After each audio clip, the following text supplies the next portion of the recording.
لا شريك له وأشهد أن محمدا عبده ورسوله لا نبي بعده اللهم صل وسلم على نبينا محمد وعلى آله وأصحابه ومن تبعهم بإحسان إلى يوم الدين اللهم انفعنا بما علمتنا وعلمنا بما ينفعنا وزدنا علما رب اشرح لي صدري ويسر لي أمري واحلل عقدة من لساني يفقهوا قولي أما بعد. Ya, Bapak Ibu, para orang tua kami, teman-teman sekalian jamaah salat maghrib yang dirahmati Allah Subhanahu wa taala.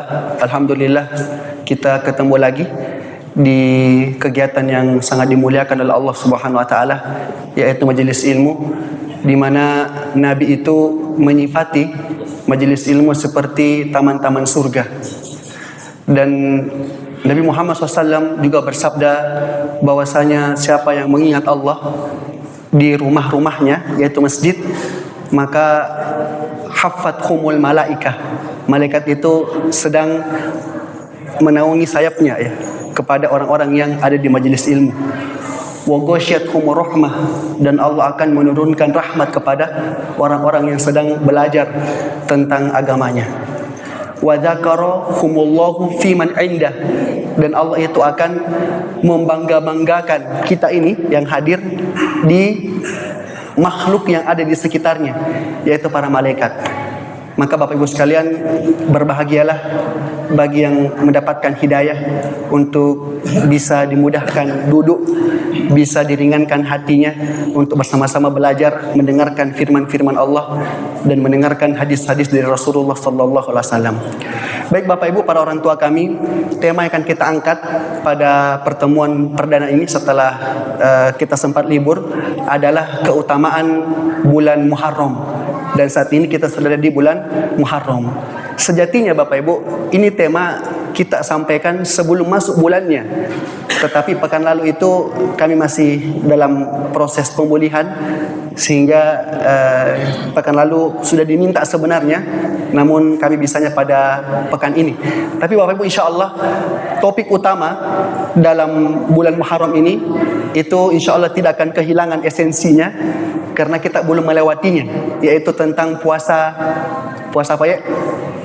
Asyura ya, puasa Asyura. Insya Allah kita akan bahas lebih detail pada pertemuan kali ini. Baik Bapak Ibu sekalian, apa keutamaan Muharram? Jadi bulan Muharram ini keutamaannya bisa kita tinjau dari beberapa sisi. Ya, sisi yang pertama adalah tentang ya bahwasanya bulan Muharram ini adalah termasuk dari 4 bulan yang Allah muliakan. Saya coba tuliskan, alhamdulillah kita masih bisa pakai layar. Saya coba tuliskan biar kita lebih mudah untuk belajar.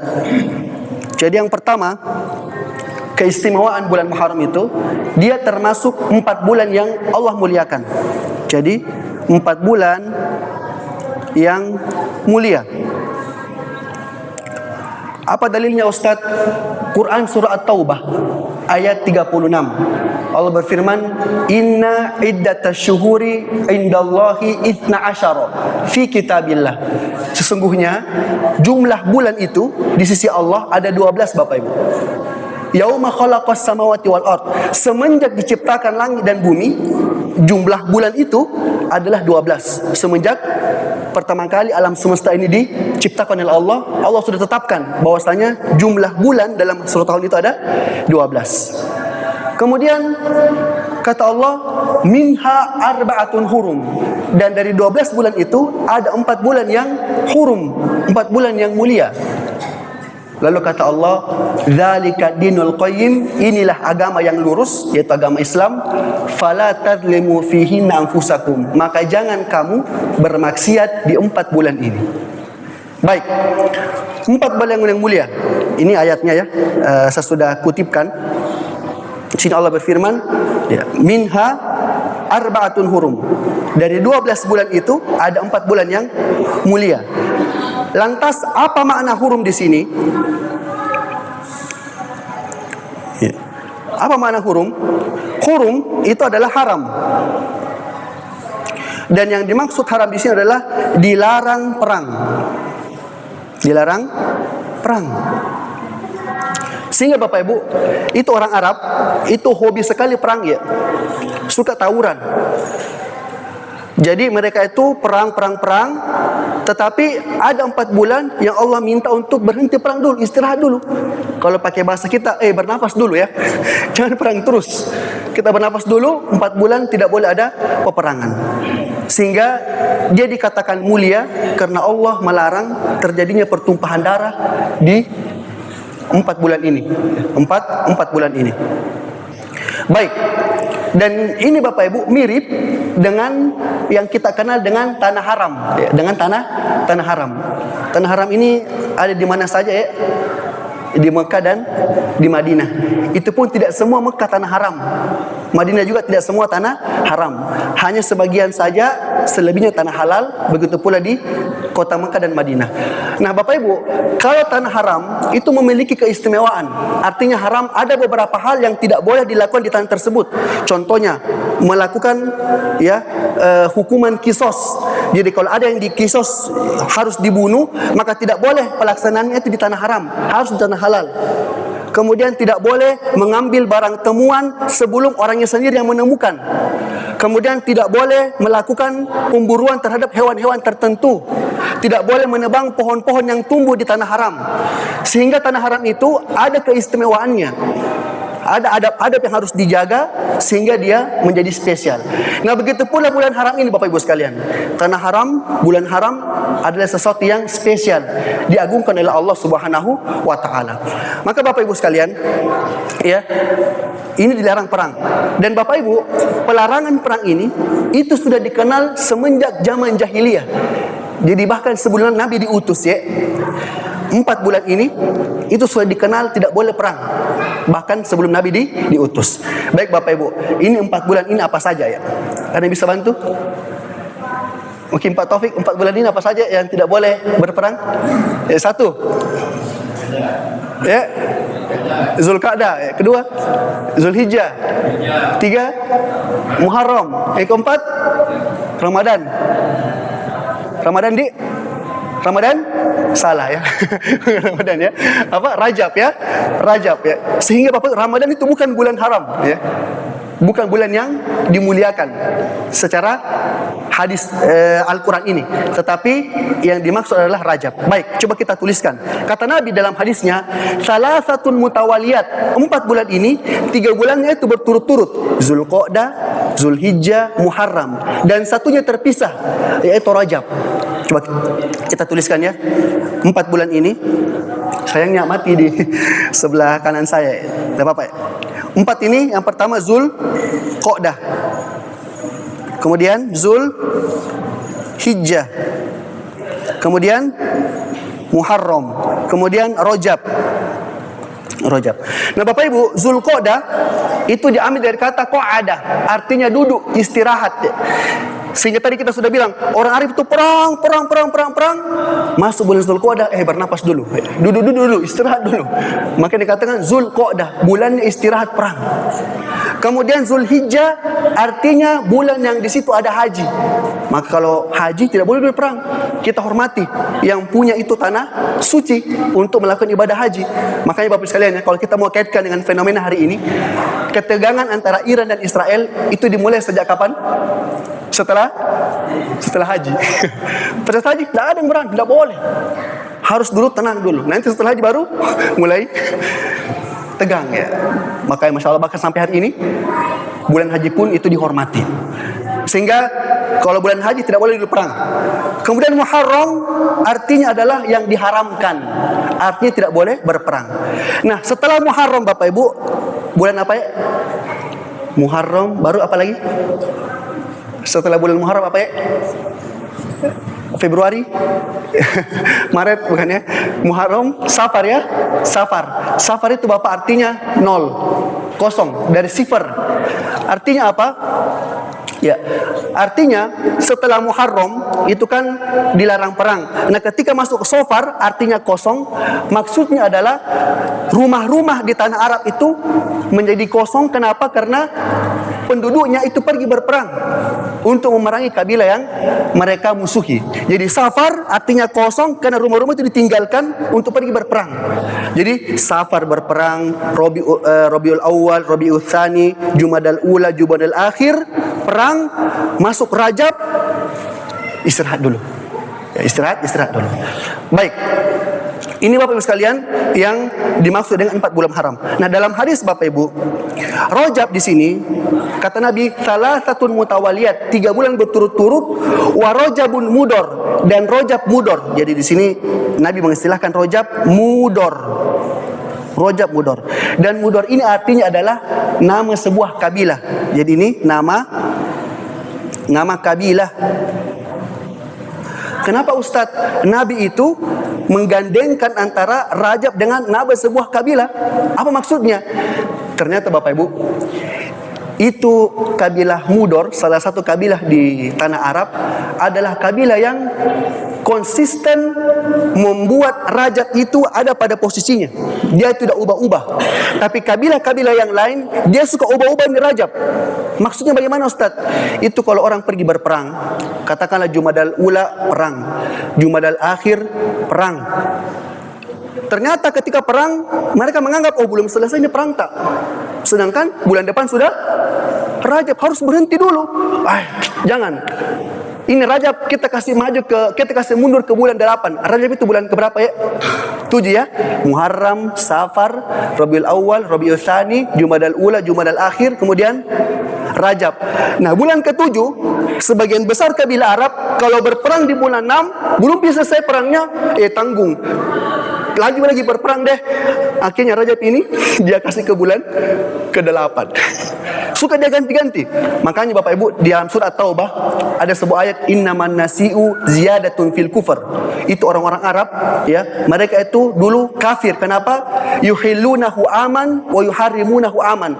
Ada 1 tahun dia buat halal semua untuk berperang, dan ada di tahun yang lain dia buat semua haram untuk tidak berperang.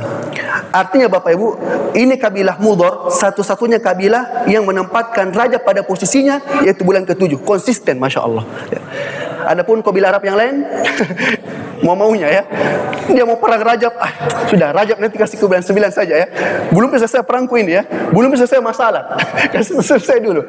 Tapi kabilah Mudor itu tidak ya, kabilah Mudor itu tidak. Baik Bapak Ibu sekalian, kondisi ini terus berlanjut bertahun-tahun hingga akhirnya ketika Nabi berhaji. Pertanyaannya, haji itu Nabi berapa kali dalam hidupnya? Berapa kali? 1 ya. Bayangkan Bapak Ibu ya, Nabi saja berhaji 1 kali, itu umatnya banyak mau berhaji 2-3 kali. Nabi contohkan cuma 1 kali, sementara umatnya banyak sekali yang mau 2-3 kali. Bayangkan kalau Nabi berhaji 2 kali Bapak Ibu. Biasa kita bayangkan itu umat pasti 5-10 kali haji. Alhamdulillah Nabi kasih contoh cuma 1 kali. Coba kalau 2 kali Nabi haji. Repot pemerintah ya. 1 kali haji saja masa tunggunya 30 tahun 40 tahun. Kalau mau cepat harus 400 juta. Itu pun kalau visa furoda belum tentu keluar ya, sebagaimana tahun lalu yang barusan terjadi. Maka Bapak sekalian ya, ketika haji Nabi pada saat tanggal 10 Zulhijjah di Mina, Nabi khutbah. Apa khutbahnya Ustaz? Saya bacakan kita supaya bukan dibilang cerita kosong. Nah, ini khutbahnya Nabi. Dari sahabat Abu Bakar Nafi bin Al-Haris ya. Kemudian hadis riwayat Abu Daud. Bagaimana khutbahnya Nabi? Anna Nabiyya sallallahu alaihi wasallam khutbah fi hujjatihi. Nabi berkhutbah ketika haji. Maka dia berkata, inna zamana qad istadaraka hayatihi. Sesungguhnya ini zaman, waktu ini kembali ke bentuknya yang normal. Maksudnya Pak Ustaz, itu Rajab kembali di bulan yang ke-7. Tidak boleh tukar-tukar posisinya. Karena orang Arab suka mau tukar-tukar posisinya. Sampai sebelum Nabi hajian, Kalau mereka berperang, sudahlah, nantilah Rajab. Tanggung, masa sendirian ini Rajab ya. Kan Zulqa'dah, Zulhijjah, Muharram kan berdekatan. Kok ini Rajab sendirian? Ya, tanggung. Lambusung begitu ya. Mungkin begitu mungkin bahasanya. Maka kata Nabi, pada saat haji wada ini, hajiku tidak boleh lagi ada yang seperti itu. Normal kembali bulan. Yauma khalaqas samawati wal ard, ketika Allah menciptakan langit dan bumi, seperti itulah model bulan yang kita kenal. As-sanatu 12 syahron. Satu tahun itu ada 12 bulan. Minha arba'atun hurum, ada 4 bulan yang haram. Salatun mutawaliyat, 3 berturut-turut. Zulqa'dah, Zulhijjah, Muharram, wa Rajab Mudhar. Adapun Rajab itu dinisbahkan ke kalimat Mudhar. Mudhar ini nama apa? Nama kabilah, nama kabilah. Yang Rajab ini terletak di antara Jumada wa Sya'ban. Terletak di antara bulan Jumada dan Sya'ban. Bapak sekalian, ketika Nabi berkhutbah ini, semua kembali normal. Tidak boleh ada yang berani ubah-ubah itu bulan. Tidak boleh ada orang yang mengubah itu bulan, Bapak Ibu sekalian. Sehingga Bapak Ibu sekalian ya, di sini keutamaan yang pertama ya, dari bulan Muharram adalah dia termasuk 4 bulan yang mulia ya, 4 bulan yang mulia, yang diagungkan, spesial Bapak Ibu ya. Tidak seperti bulan-bulan yang lain. Sama seperti tanah haram, spesial. Sehingga kita harus membuat perhatian terhadap bulan ini. Baik. Yang kedua, Bapak Ibu sekalian, keutamaan dari bulan Muharram adalah tentang maksiat. Maksiat di dalamnya. Kok Ustaz, keutamaan kok bahas maksiat ya? Maksiat kita perjelas, maksiat di dalamnya. Nah Bapak Ibu, apakah boleh kita bermaksiat? Tidak boleh. Kita berdosa kalau bermaksiat. Namun Allah secara khusus menekankan bahwasanya di 4 bulan ini jangan bermaksiat. Saya ulangi, secara khusus Allah tekankan jangan bermaksiat di 4 bulan ini. Mana dalilnya Ustaz? Ini di atas ya. Kata Allah, fala tadlimu fihinna anfusakum. Jangan kau zalimi dirimu. Jangan maksiat di sini. Jadi secara khusus Allah bilang jangan maksiat di 4 bulan ini. Tentunya kita tidak boleh maksiat, tapi di 4 bulan ini Muharram, kan Zulqa'dah dengan Zulhijjah kan sudah lewat ya. Nanti Rajab, maka ditahan-tahan itu maksiat. Artinya apa Ustaz? Kata para ulama, maksiat di bulan haram itu akan diperbesar balasan dosanya. Jadi begini, ya. Kaidah dalam kebaikan Bapak Ibu, ya. Kaidah dalam kebaikan dan keburukan, ya. Dalam keburukan ya, dosa dan pahala itu berbeda. Kalau kebaikan kata Allah, man jaa bil hasanati falahu asyru amsalihha wa man jaa bis sayyiati fala yujza illa mithlaha wa hum la yuzlamun. Kalau siapa yang berbuat baik maka dilipat gandakan sebanyak 10. Kalau berbuat baik ya.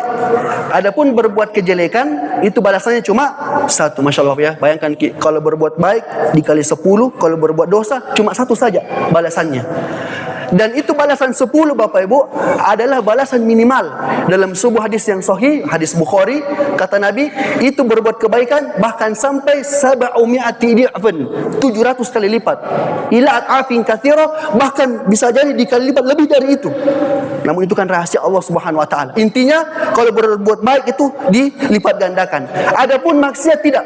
1 dibalas 1. Berarti Ustaz, apa maksudnya? Jangan kamu bermaksiat di 4 bulan ini. Kata para ulama, maksudnya adalah diperbesar, bukan dilipat gandakan. Karena kalau dosa itu tidak boleh dilipat gandakan, karena 1 dibalas 1. Kalau berbuat baik 1 dibalas 10 sampai 700 sampai tidak terbatas. Maka yang dimaksud maksiat dalamnya adalah diperbesar. Diperbesar apanya Ustaz? Kualitasnya. Kualitas bukan kuantitas, bukan kuantitas. Saya kasih analogi.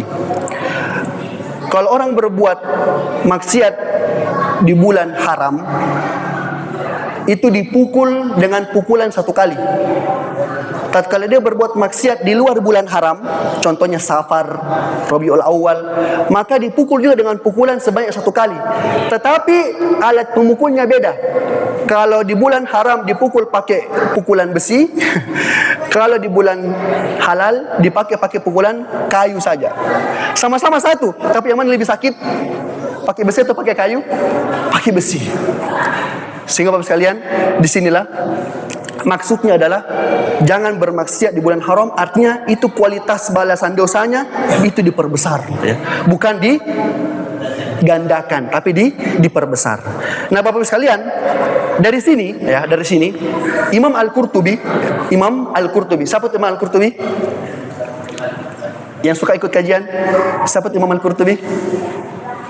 Yang suka dibawakan sama Ustadz Ridwan Fitri, ya, tafsir Al-Qurtubi. Qurtubi itu mufassir, ya. Ketika menafsirkan ini At-Taubah ayat 36 kata beliau, ya, itu level tingkatan dosa dibagi-bagi, masya Allah, ya. Jadi menurut beliau dosa itu ada levelnya, ya. Kita tulis, ya, level dosa. Yang paling tinggi, yang paling berat adalah berdosa di tanah haram, ya, bermaksiat di tanah haram, ya, minta maaf, ya, di tanah haram plus di bulan haram. Nah, ini keterlaluan ini, ya. Dia pergi haji maksiat di bulan haji.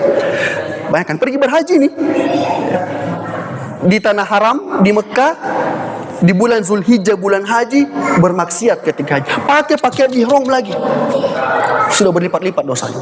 Makanya Bapak sekalian, ya, itu orang pergi haji, apa balasannya haji itu? Surga Allah Subhanahu wa taala. Tetapi gampang kah bisa dapat surga? Susah, ya. Makanya kata Nabi, ar-rukbu katsir wal mabrur qalil. Orang yang pergi haji banyak, tetapi yang pulang dengan predikat makbur sedikit. Apa buktinya, Ustaz? Lihat nih sebagian orang-orang, ya, ketika di tanah suci dia tutup rapat-rapat itu auratnya. Tiba di bandara langsung kelihatan lagi. Kelihatan semua auratnya sebagian, ya. Pakaian ketat dan sebagainya. Padahal ketika di tanah suci dia jaga auratnya. Pulang-pulang terbuka auratnya. Terus apa maksudnya itu? Makanya sekalian, ya, banyak orang pergi berhaji tapi yang pulang dengan predikat mabur sangat sedikit. Bapak sekalian, level pertama yang paling besar dosanya adalah berdosa di tanah haram plus di bulan haram. Tentunya level yang 4 yang paling ringan adalah berdosa di tanah halal ditambah bulan halal, ya. Bulan halal. Nah, kemudian sekalian, di tengah-tengahnya ada berdosa di tanah haram tapi di bulan halal.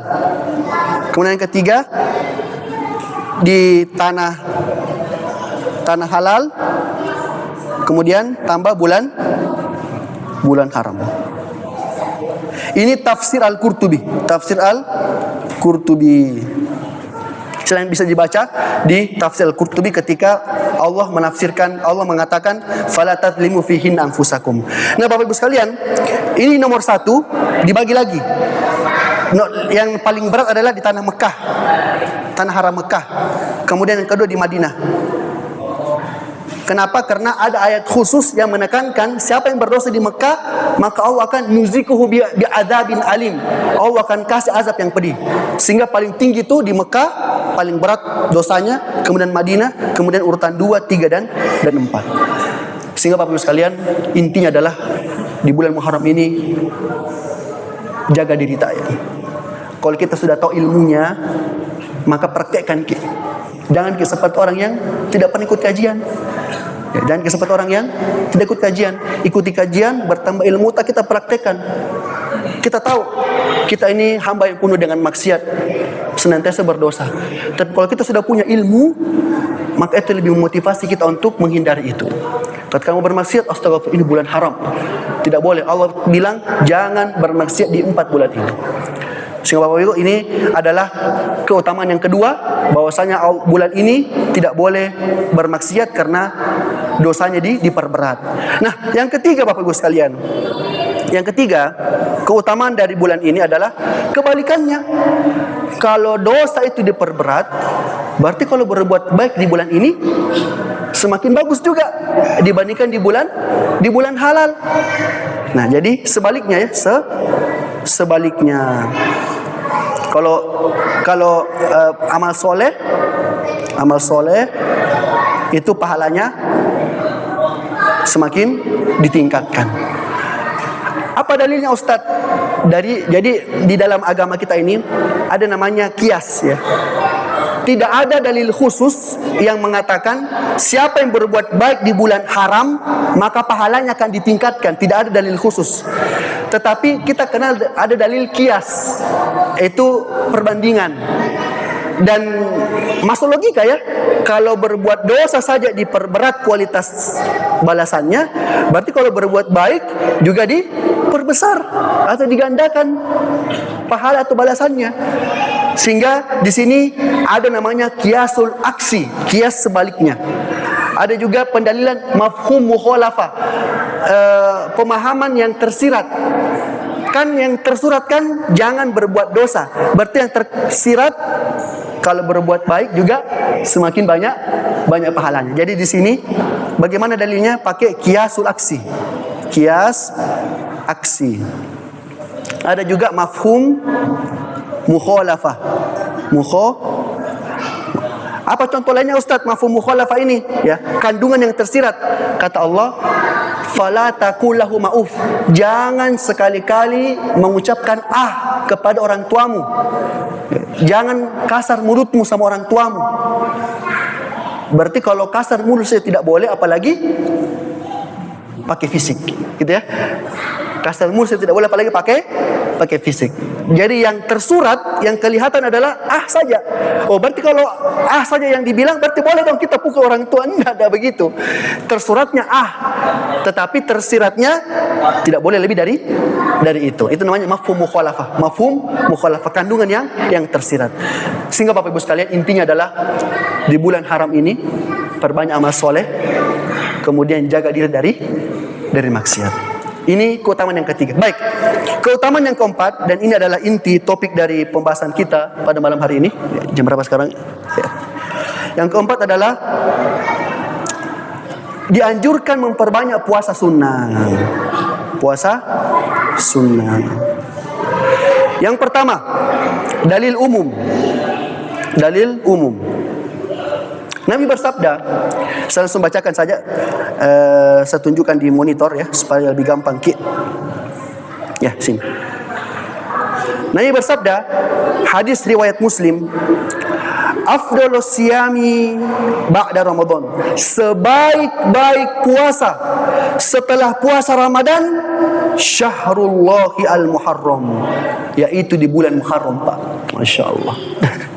Terus ya, sebaik-baik puasa setelah Ramadan di bulan Muharram. Wa afdalus salati ba'dal fardhu, dan sebaik-baik solat setelah 5 waktu. Solat apa ya?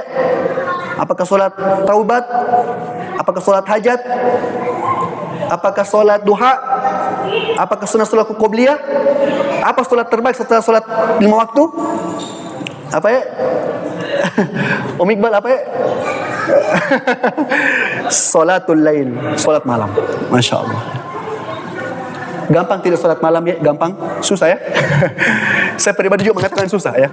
Apalagi kalau setelah punya anak ya suka begadang ya. Itu susah sekali bangun tengah malam. Makanya sebaiknya witir kalau besar kemungkinan tidak bangun. Makanya kalau bisa witir sebelum tidur. Bapak Ibu sekalian ya, solat terbaik setelah solat 5 waktu adalah solat tahajud. Dan insya Allah Bapak Ibu pekan depan pembahasan kita tentang solat tahajud insya Allah ya. Nah, Bapak Ibu perhatikan ini hadis. Nabi bersabda, Syahrullahi al-Muharram, bulannya Allah yaitu Muharram. Bapak Ibu perhatikan Allah menisbatkan namanya dengan bulan Muharram. Allah gandengkan Muharram dengan namanya Allah. Artinya bulan ini spesial Bapak Ibu. Dan kata para ulama kan begini ya. Di sini kan bagaimana tadi? Syahrullah. Syahrullah. Bulannya Allah. Apa itu? Muharram. Jadi Allah menisbatkan namanya ke bulan Muharram. Makanya kata para ulama, dari 4 bulan ini Pak, Zulqa'dah, Zulhijjah, Muharram, Rajab, yang paling mulia yang mana dari 4 ini? Muharram Pak. Bayangkan. Padahal di Zulhijjah ada haji. Padahal di situ ada 10 hari pertama di bulan Zulhijjah, tapi itu kan hari, bukan bulan. Dan bukan bulan Ramadan. Bukan bulan Ramadan. Coba kita cari hadis yang Ramadan itu Allah nisbatkan namanya di situ, tidak ada. Tetapi di Ramadan itu Syahrul Mubarak, bulan yang penuh dengan keberkahan, kebaikan. Tapi kalau bulan yang Allah gandengkan namanya, itu cuma satu, Muharram. Masya Allah. Masih mungkin lagi bertanya atau meragukan keutamaannya Muharram. Dan apa saja yang Allah nisbatkan namanya dengan benda tersebut, makhluk tersebut mulia. Contohnya Baitullah. Apa itu Baitullah? Ka'bah. Masya Allah. Kemudian Naqatullah, ontanya Allah. Ontanya siapa itu? Nabi Saleh yang tidak boleh dibunuh. Dibunuh, azabnya langsung di bumi hanguskan itu umatnya Nabi Saleh. Bayangkan. Ontanya Allah. Sehingga Muharram adalah bulannya Allah Subhanahu wa ta'ala. Baik Bapak Ibu, perhatikan kini hadis. Sebaik-baik puasa setelah Ramadan adalah bulan Muharram. Sehingga mana tadi?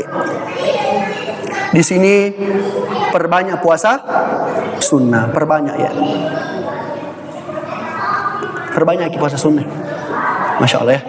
Besok hari Kamis ya. Puasa besok Kamis ya. Puasa Senin Kamis ya. Juga dengan niat untuk memuliakan bulan Muharram ini. Puasa Kamis besok. Baik. Ini dalil umum. Nah, kemudian ulama berbeda pendapat. Apakah boleh puasa sebulan penuh di Muharram? Pernah kita dengar di media sosial postingan boleh puasa sunnah sebulan penuh di Muharram. Pernah kita baca? Atau pernah kita nonton di TikTok mungkin, di Facebook? Ulama berbeda pendapat. Ada yang mengatakan boleh. Kenapa boleh Ustaz? Coba lihat hadisnya. Sebaik-baik puasa setelah Ramadan. Ramadan itu puasa sebulan penuh atau cuma beberapa hari? 1 bulan penuh. Kata Nabi, sebaik-baik puasa setelah Ramadan yang sebulan penuh adalah bulan Muharram. Berarti secara tekstual, secara zahir hadis, itu menunjukkan bahwasanya bulan Muharram juga puasa satu bulan. Karena Nabi katakan setelah Ramadan, Muharram 1 bulan juga puasa. Ada yang siap puasa 1 bulan Muharram? InsyaAllah ya. Mungkin kalau yang sudah uzur dan mungkin sudah tidak bekerja lagi, mungkin kuat insyaAllah ya. Tapi kalau mau boleh, karena ada ulama yang membolehkan. Dalilnya zahir hadis. Tapi dibantah oleh ulama yang lain. Kenapa? Dalam hadis yang lain kata Aisyah, Nabi tidak pernah puasa sebulan penuh di luar Ramadan. Jadi puasa sebulan penuh cuma di bulan Ramadan. Dan tidaklah saya melihat Nabi sebanyak-banyaknya puasa kecuali di bulan Sya'ban. Jadi Sya'ban itu kata Aisyah, sampai-sampai itu saya tidak pernah lihat Nabi makan. Artinya puasa terus di Sya'ban. Bukan berarti 1 bulan penuh puasa, tetapi hampir sebagian besar Sya'ban Nabi berpuasa. Kemudian dibantah lagi sama ulama yang mengatakan boleh puasa 1 bulan penuh. Apa bantahannya? Kata mereka, itu hadisnya Aisyah. Boleh jadi yang Aisyah tahu. Kan Nabi kan bisa jadi bermalam di rumah istri yang lain yang Aisyah tidak lihat. Yang boleh jadi Nabi berpuasa 1 bulan penuh di Muharram. Masya Allah ya. Kemudian ada bantahan yang lain lagi. Oke, kalau kalian tidak terima itu, boleh jadi Nabi ucapkan itu melalui lafal, tapi keburu wafat dan Nabi belum contohkan. Tapi secara lafal sudah Nabi sampaikan. Kemudian ada lagi yang mengatakan bahwasanya Sya'ban itu kenapa Nabi memperbanyak puasa di situ? Karena itu adalah pembuka puasa Ramadan. Kan Ramadan itu sebelumnya apa ya? Sya'ban ya. Jadi Sya'ban, Ramadan, Syawal ya. Nah, sebelum Ramadan latihan puasa dulu. Itu Sya'ban.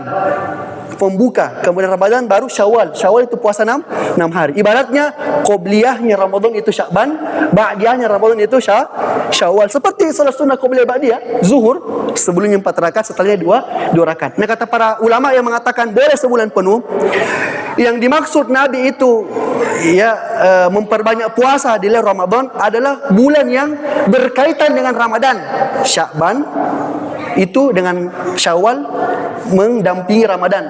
Tapi di luar dari bulan ini, Muharram boleh puasa 1 bulan penuh. Masya Allah ya.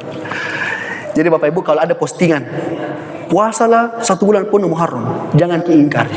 Jangan diingkari. Boleh. Siapa yang bisa di sini? Tidak ada ya. Jangankan kita, ustadznya pun juga tidak bisa ya, belum tentu bisa. Kemudian Bapak Ibu sekalian, ini tentang puasa secara umum. Puasa secara umum. Jadi memperbanyak puasa di bulan Muharram. Baik, ada dalil khusus. Ya, dalil khusus. Ini yang terakhir ya. Dalil khusus. Dalil khusus.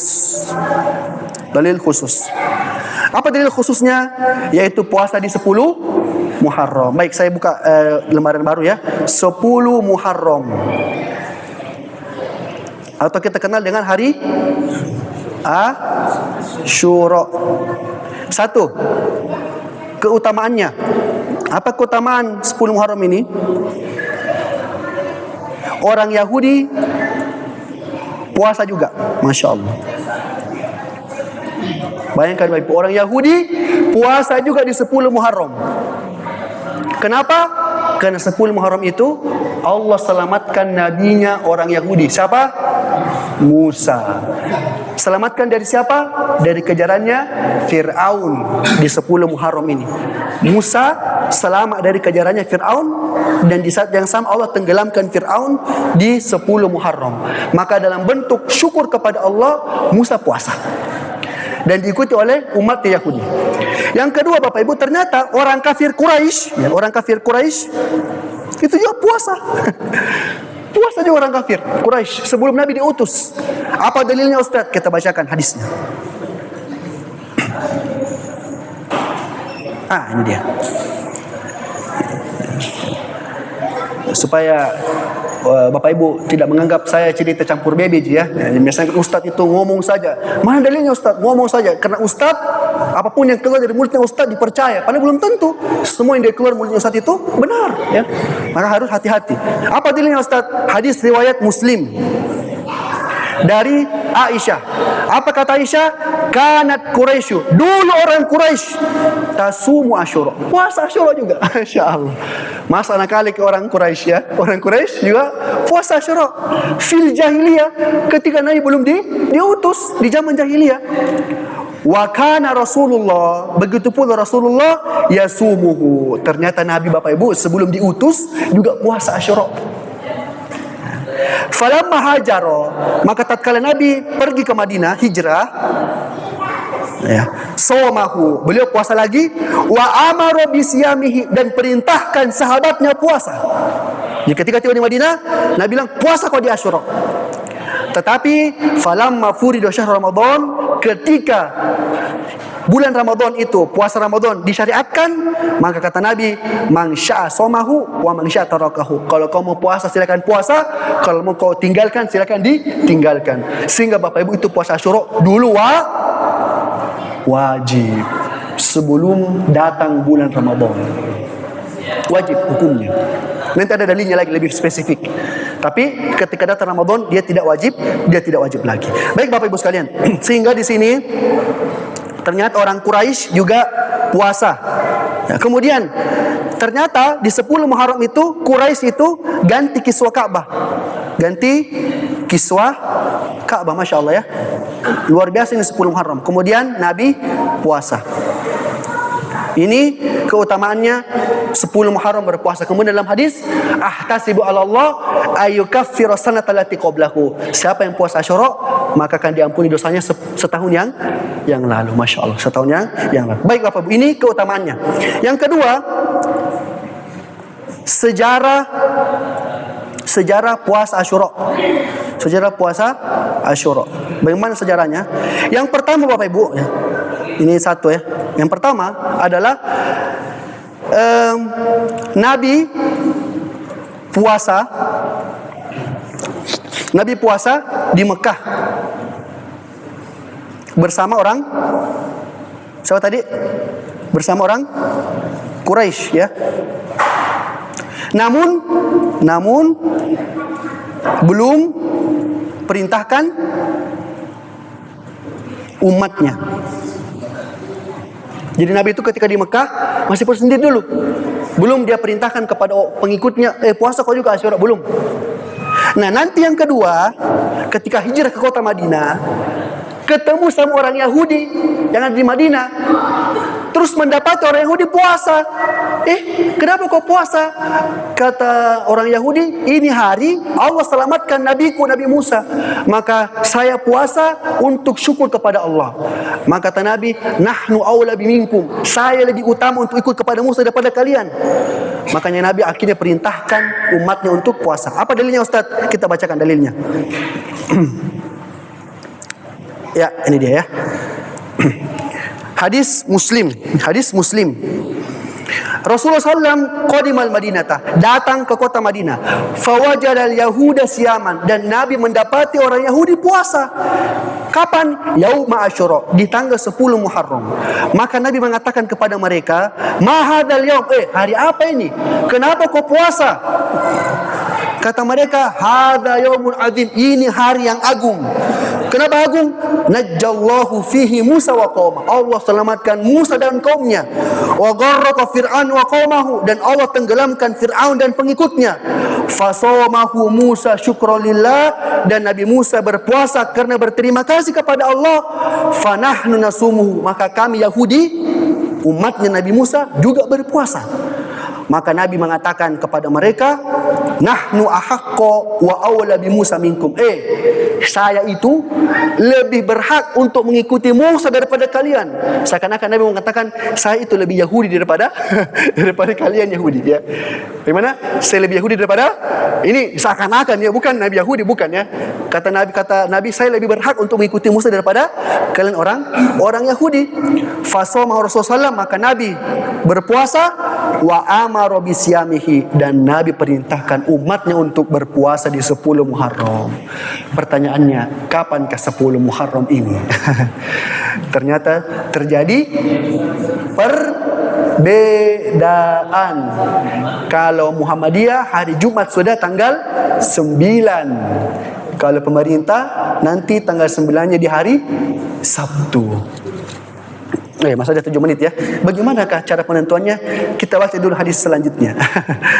Nah Bapak Ibu, jadi ini saya mau motivasi supaya kita tidak tinggalkan ini puasa. Jadi saking luar biasa ini puasa, Nabi menyuruh beberapa sahabatnya untuk pergi ke kampung-kampung, kasih tahu, wajib puasa Asyura. Ya, Nabi kirim dai-dainya ya, utusan-utusannya godata Asyura pagi-pagi Bapak Ibu, pagi-pagi di tanggal 10 Zulhijjah di kampung-kampung. Lalu apa kata utusan tersebut? Menukil dari Nabi, man asbaha muftiran, siapa yang di pagi harinya makan, falyutim baqiyata yaumihi, kalau sudah makan setelah itu puasa. Puasa sampai maghrib. Bayangkan ya, yang sempat makan pas dikasih tahu jangan lagi makan, puasa sampai maghrib di tanggal 10 Muharram. Wa man asbaha sha'iman, tapi siapa yang di pagi hari belum makan, belum minum, belum menjimai istrinya, falyasum, maka tetap lanjutkan puasanya sampai maghrib. Qalat, berkatalah Rabi' binti Muawiz yang meriwayatkan hadis ini, ibu-ibu ya, mama-mama ya, di belakang mama-mama ya, ini mama yang dengerin hadis ini. Apa kata dia? Fakunna nasumuhu ba'd, maka kami para ibu-ibu akhirnya puasa setelah mendapatkan perintah dari Nabi. Wa nusawwimu siyabana, masya Allah, dan kami membuat anak-anak kami ikut puasa. Ibu-ibu, apa kata mak-mak ini? Siapa namanya? Rabi'. Kata beliau, saya suruh anak-anakku puasa juga. Masya Allah. Maka ibu-ibu, kalau punya anak-anak, paksa anak puasa, ajar puasa. Begitu memang. Solat saja, kalau mereka tidak solat di umur 10 tahun dipukul. 7 tahun diajari sholat, 10 tahun tidak sholat dipukul. Memang begitu. Kita harus paksa anak-anak. Maka jangan pernah disepelekan ini. Orang tua yang punya anak jangan sepelekan ini. Ajari anak-anak sebagai generasi yang soleh, yang bertakwa kepada Allah Subhanahu. Karena itu tanggung jawab tak. Jangan sampai kita menyanyiakan ini hanya pintar buat saja, tapi tidak pintar mendidik. Bahkan Bapak Ibu, apa kata mak-mak ini? Wa naj'alu lahum lu'bah minal ihin. Bahkan kami itu membuatkan anak-anak kami mainan dari kapas. Kenapa? Fa idza baka ahaduhum ala ta'am. Karena kalau mereka mau makan lapar, a'tainahu dzaka. Ini mainan kami kasih ke mereka hatta yakun al-iftar, sampai dia lupa kalau dia lapar. Masya Allah. Kasih main-main. Kalau sekarang apa? Kasih HP ya. Main dulu ya. Kasih main game dulu pakai HP. Nggak apa-apa ya. Asalkan gamenya yang bermanfaat ya. Kenapa bisa? Ya karena ternyata berat ya. Kalau sudah punya anak-anak ya, itu anak-anak, aduh ya, orang tua juga sibuk, akhirnya anak-anak main HP. Ini tidak boleh ya. Sebenarnya sebaiknya dihindarkan. Nah, Bapak sekalian, ini tentang puasa 10 Muharram. Jadi sejarahnya? Jadi sebelumnya Nabi puasa, tiba Madinah, itu Nabi perintahkan sahabat puasa ya, puasa. Kemudian yang ketiga, ketika Ramadan turun, jadi sunnah. Puasa Asyura jadi sunnah. Baik Bapak sekalian, terakhir tentang level puasa Asyura. Yang mana yang terbaik? Yang paling baik adalah puasa di tanggal 9 dan 10. Jadi Bapak sekalian, tadi Nabi mengatakan, saya lebih berhak mengikuti Musa daripada kalian. Jadi Nabi itu di awal-awal tiba di Madinah mendakwahi Yahudi. Nabi itu mau mengambil hatinya orang Yahudi dengan cara apa? Dengan mengikuti kebiasaan orang Yahudi. Masya Allah. Contohnya puasa ini. Makanya mungkin pernah kita dengar ya dari Ustaz Adi Hidayat dalam sebuah ceramahnya, bahwasanya dulu itu Maulid, itu sejarahnya diambil dari para wali Songo yang ketika masuk di Jawa, itu kan orang Hindu Buddha ya yang menguasai dulu, dan mereka itu punya kebiasaan mengagungkan hari lahir dewa-dewa mereka. Maka ketika wali Songo masuk di Jawa, kebiasaan Maulid itu diadakan untuk menarik hatinya orang-orang Hindu Buddha, bahwasanya kami Islam juga punya seperti ini, ayo masuk ke Islam. Tetapi itu hanya strategi, bukan dilanjutkan. Kalau mereka sudah masuk ke dalam agama Islam, maka ditinggalkan. Karena itu cuma strategi. Maka Nabi Bapak Ibu di awal-awal Islam itu buat strategi seperti itu, mengikuti Yahudi, puasa juga di hari Asyura. Bahkan diantaranya Nabi itu ketika hijrah ke Madinah kan sempat di mana kiblatnya? Di mana kiblatnya? Baitul Maqdis ya, Palestina. Itu kiblatnya orang Yahudi ya. Nah, makanya Israel mati-matian ya. Karena di situ juga Ka'bahnya mereka ya.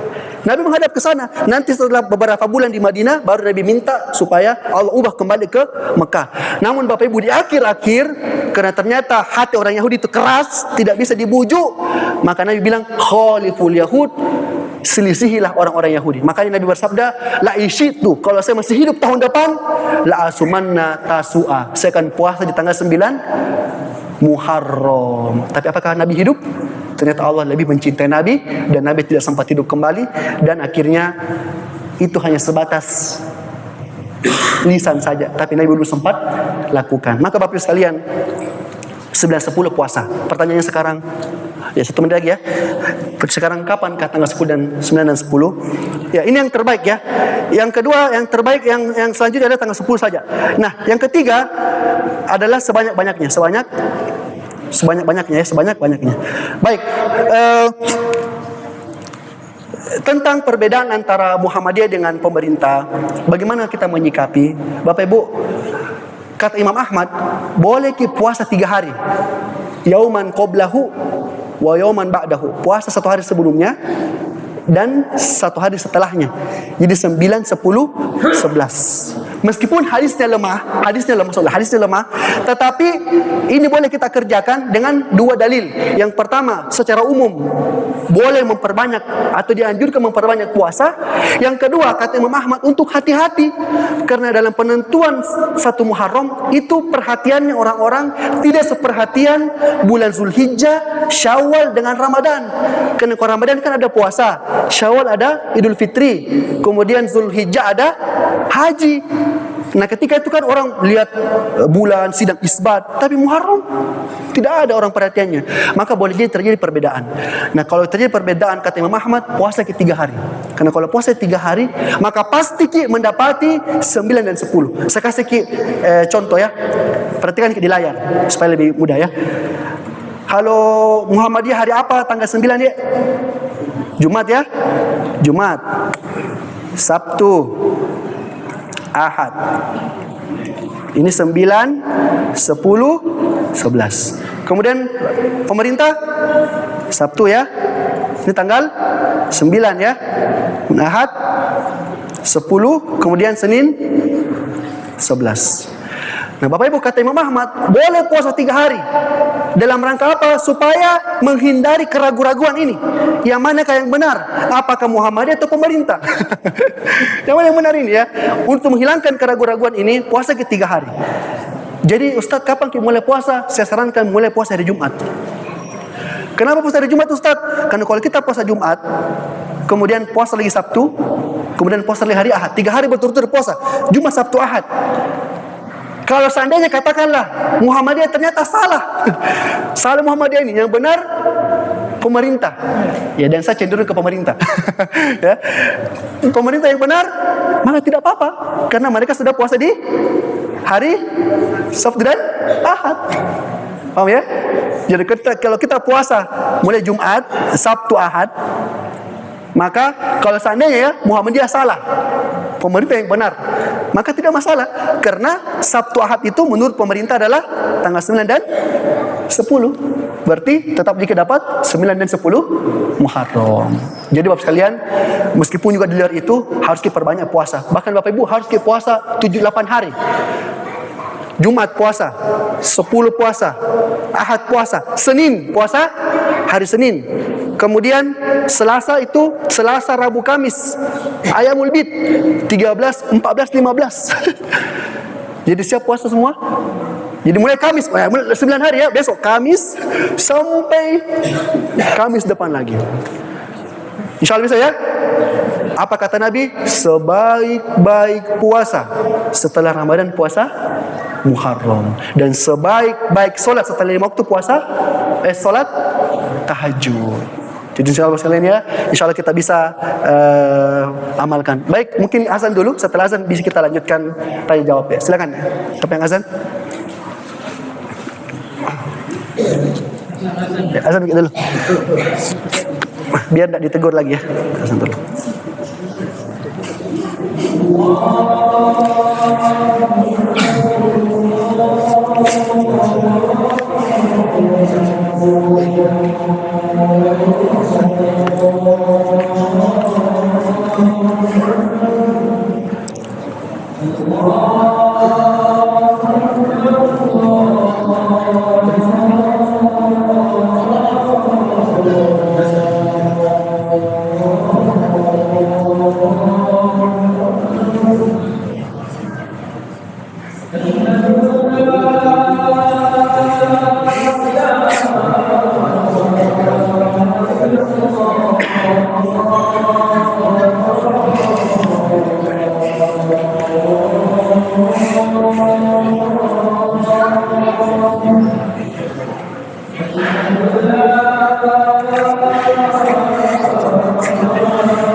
La ilaha illallah, Allahumma salli wa sallim ala Muhammad, Allahumma rabb hadhihi da'wati tammah wa salatil qa'imah, ati Muhammadan alladzi wa'ata. Baik Bapak Ibu sekalian, alhamdulillah kita lanjutkan. Jadi Bapak Ibu saya sudah buat, oh ya ada, silakan Bapak. Oke ya. Assalamualaikum warahmatullahi wabarakatuh. Waalaikumsalam ya. Mengenai tadi Muhammadiyah dan pemerintah. Sebenarnya bukan Muhammadiyah, ahli hisab. Hisab ya. Ahli hisab. Jadi kan ada hadis itu, puasalah kamu kalau melihat bulan, berbuka kalau melihat bulan. Istilah melihat ini berkembang. Ada melihat dengan mata, ada melihat ilmu. Maka saya pakai melihat ini. Masya Allah ya. Ya. Jadi sebenarnya bukan antara sebagai pemimpin, tapi ahli hisab yang seluruhnya. Yang kedua, saya berpendapat dari saudara saya ini. Dia bilang 3. Jadi 11 supaya kalau salah satu saudara satu. Iya. Saya bantah dia. Saya bantah dia. Itu ibadah harus keyakinan. Jadi saja. Jangan perhitungan tadi, ya akan bisa. Dia tidak boleh berbalik saja kena satunya. Kalau sadar begitu, saya jawab yang saudara tadi. Ya.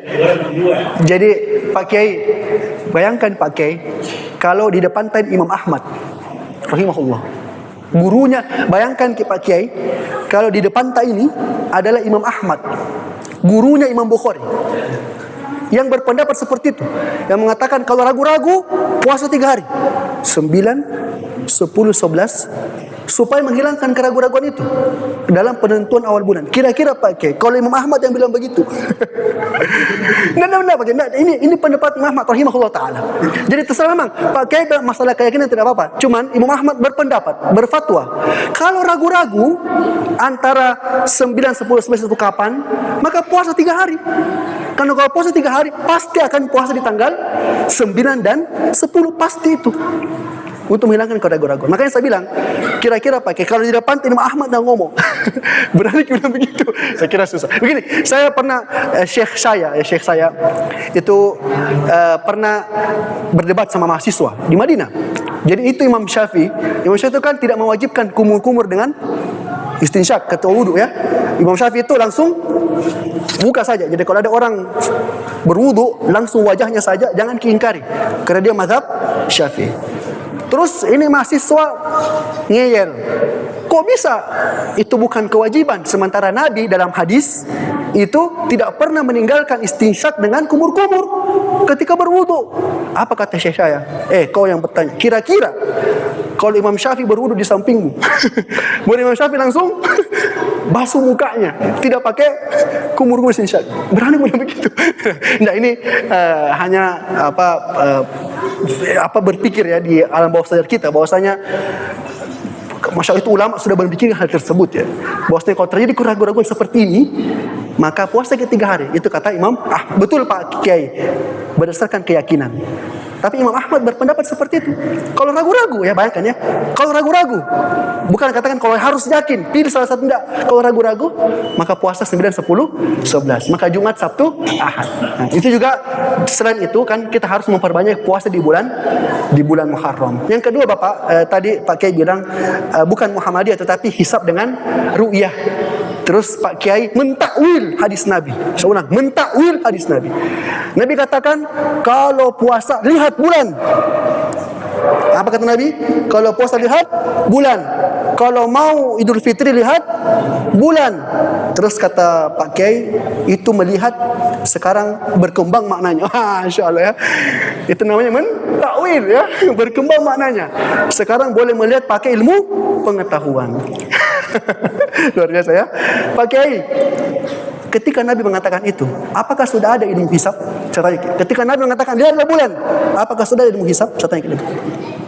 Bisa saja cuma. Nah, jawabannya dulu. Apakah sudah ada ilmu hisab atau tidak ketika Nabi mengatakan lihatlah bulan? Hisab selaku ilmu sudah ada. Iya, oke. Jawabannya dulu. Apakah sudah ada Pak Kiai? Sudah ada ilmu hisab? Ada.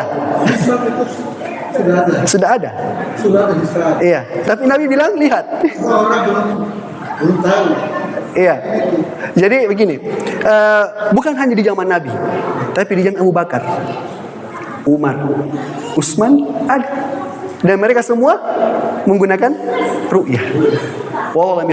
Saya untuk masalah ini itu lebih kepada melihat bulan. Apalagi untuk Ramadan, Idul Fitri dengan bulan haji. Jadi meskipun saya selalu bilang ya, meskipun saya Muhammadiyah Tatar ya, keluarga besar ya, tapi untuk masalah ini saya minta maaf, saya lebih kepada pemerintah dan itu lebih hati-hati, lebih hati-hati. Baik, ada lagi mau tanya? Ya, silakan Om. Tadi kaitannya dengan pertanyaan tadi. Ini kan sebelum Haram itu puasa Asyura. Iya. Pertama saya ingin tanyakan bagaimana niatnya itu, karena kita kan meragu. Iya. Sudah pastinya sepuluhnya itu kapan? Ya, Masya Allah ya. 9, 10 semuanya puasa Asyura. Masya Allah, luar biasa ya. Ya. Jadi begini, kalau tadi saya membuat analogi, kita ikuti Muhammadiyah ya, tanggal 9 sudah puasa Tasu'ah. Kemudian Sabtunya puasa Asyura. Kemudian 11 puasa 11 Muharram ya. Ya, seperti kita sudah puasa dengan niat seperti itu. Sesuai dengan hari yang kita yakini, yang kita bukan yakini, kita yang pilih. Kita pilih itu. Nah, kalau seandainya qadarullah wa ma syafa'al, tiba-tiba mungkin di hari kiamat ya, terbukalah semua jawaban bahwasanya oh, di tahun itu salah ternyata Muhammadiyah. Katakanlah ya salah. Tidak apa-apa kan kita sudah puasa di Sabtu dengan Ahad 9 dan 10. Jadi Pak Om ya, Om Naim tabe, niat tak sesuai dengan hari yang kita pilih. Kalau kita pilih Muhammadiyah berarti Jumat 9, Sabtu 10. Ya. Ya. Tapi bagaimana dengan istilah puasa Tasu'ah tadi ini? Apakah juga sama dengan surah itu? Iya, apa halanya? Ini kan yang kita bahas tadi hanya surah. Iya. Tidak pernah dibahas Tasu'ah. Oh iya. Apakah 9 itu kita berniat Tasu'ah? Tasu'ah. 9 berniat Tasu'ah. Jadi Jumat berniat Tasu'ah. Dan saya juga begitu pakai Pak Om. Hari Jumat sesudah niat Tasu'ah, Sabtu saya niat Asyura, 11 saya niat 11 Muharram. Hari Senin niat hari Senin puasa. Hari Selasa niat tanggal 12 Ayyamul Bid. 13 sama 15. Jadi Selasa Rabu Kamis Ayyamul Bid. Jadi kita niatnya Tasu'ah hari Jumat. Yang ikuti pemerintah kapan niat Tasu'ahnya? Hari Sabtu. Nah, hari Sabtu. Keyakinan Pak. Keyakinan ya. Saya pakai bahasa memilih ya. Saya pakai bahasa memilih ya. Silakan Om. Mengenai malam nisfu Sya'ban. Iya. Masya Allah. Sekarang ini bulan Muharram ya. Sya'ban masih masih jauh ya. Tapi pertanyaannya apakah ada malam nisfu Sya'ban? Sebenarnya Om ya, supaya lebih relevan, apakah ada malam membaca doa-doa tahun baru ya? Itu kan baru kemarin terjadi ya, membaca doa tahun baru. Apakah ada malam seperti ini? Jadi Bapak Ibu tabe, baguskah berdoa? Apakah doa itu ibadah yang bagus? Apa jawabannya? Iya, ibadah yang bagus. Bahkan doa itu adalah otak dari ibadah. Namun pertanyaannya, apakah Nabi mencontohkan doa khusus yang dibaca ketika tahun baru Islam? Tidak ada Bapak Ibu ya. Silakan berdoa ketika menyambut tahun baru dengan niat, ya Allah, semoga tahun ini tahun yang lebih bagus, saya terjaga dari dosa. Bagus, boleh. Tapi jangan sampai meyakini doa yang berseliweran di media sosial, doa ini yang dibaca ya, ketika habis asar ya, menjelang tahun baru, itu datang dari Nabi. Jangan pernah. Karena kalau kita yakini itu, berarti kita lebih hebat dari Nabi. Karena Nabi tidak pernah contohkan. Makanya ketika ada yang bertanya seperti kepada saya, silahkan pakai itu doa. Tapi jadikan itu niatnya doa secara umum. Dan tambahi ke doa lain. Supaya tidak seakan-akan kita khususkan ini doa untuk di tahun baru saja. Karena Bapak sekalian, minta maaf sekali, pengkhususan butuh dalil. Saya ulang, pengkhususan butuh dalil. Doa bagus ya, sholat bagus, tapi ketika dikhususkan ketika malam tahun baru harus baca doa ini, harus ada hadisnya. Tidak boleh kayak mau-tak. Ini agama, ada aturannya. Kalau ada dalilnya, apa susahnya saya ikuti? Apa susahnya kita amalkan? Tapi kalau tidak ada dalilnya, maka jangan dikhususkan. Silakan Ustaz Tabe. Tadi dari semua yang ditanyakan, ada yang ditanya harus 3 hari. Kalau saya pernah juga baca salah satu definisi bahwa mungkin untuk membedakan orang Yahudi dengan kita ya, seperti itu, tidak sama. Kemudian tadi di malam berbaca dan saya pikir kita bisa memberikan jelas bahwa ada dalil mengatakan bahwa merugilah orang yang sama hari ini dengan kemarin, atau utama kali ini dengan tahun depan, atau kemarin ketika kita berdoa memohon kepada Allah Subhanahu Wa Taala untuk lebih diperbaiki dan meningkatkan kualitas semua ibadah kita. Saya pikir tak benar. Ya, betul, saya setuju itu. Saya setuju ya. Betul, yang namanya bid'ah itu sebenarnya sesuatu memang yang tidak pernah dilakukan oleh Nabi, tapi untuk kebermanfaatan dan kemajuan dan agama kita dan terkait. Iya. Iya, betul. Begini, contohnya begini, tentang masalah bid'ah itu, ini panjang lagi ya, Insyaallah pekan depan kita ya silakan. Ya.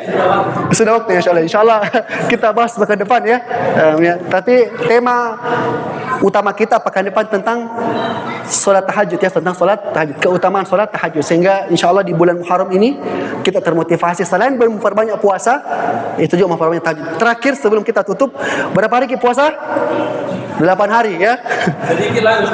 Itu terakhir. Puasa tidak makan, tapi puasa dari hal-hal bicara yang tidak benar. Oh ya, itu sudah termasuk insyaallah ya, masyaallah. Jadi puasa bukan hanya sekedar menahan lapar dan dahaga, tapi menahan dari lisan yang jelek ya. Kemudian insyaallah ya. Baik, ini saya punya tanggal di depan. Lihat di kalender di depan. Besok tanggal 3 itu kita puasa ya. Puasa apa niatnya? Senin Kamis.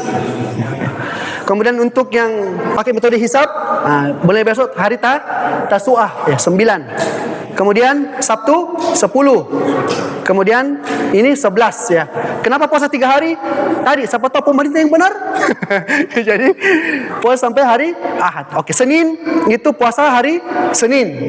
Kemudian 8 ini tanggal 13. Puasa Ayamul Bid.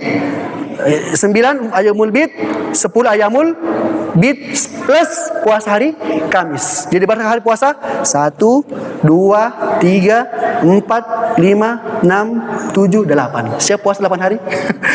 Siap ya? Jadi itu saya potongkan sedikit. Kalau di pemerintah ada dalilnya. apa ya?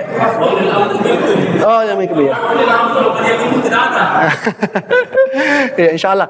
Pekan depan dibahas insyaallah. Baik, sekalian, saya kira demikian. Ya, kita tutup dengan doa kafaratul majelis. Subhanakallahumma bihamdik, asyhadu alla ilaha illa anta, astaghfiruka wa atubu ilaik. Assalamualaikum warahmatullahi wabarakatuh.